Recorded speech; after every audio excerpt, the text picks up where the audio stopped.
फ़लस्तीन और इसराइल की जंग। आज हम जानते हैं कि कतर की वजारत खारजा ने एक बयान में कहा है, कतर एक बार फिर तमाम फरीकों से अपील करता है कि वो तनाज़ा को ना बढ़ाएं।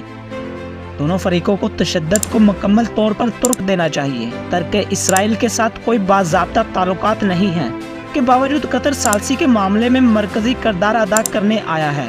कतर की मदद से हमास से यरगमालियों को छुड़ाने की कोशिश की जा रही है। कतर हकाम यरगमालियों की रहाई के मामले पर इसराइल सालसों से फोन पर बात कर रहे हैं। हमास ने हाल ही में 4 मोहबियों को रिहा किया था।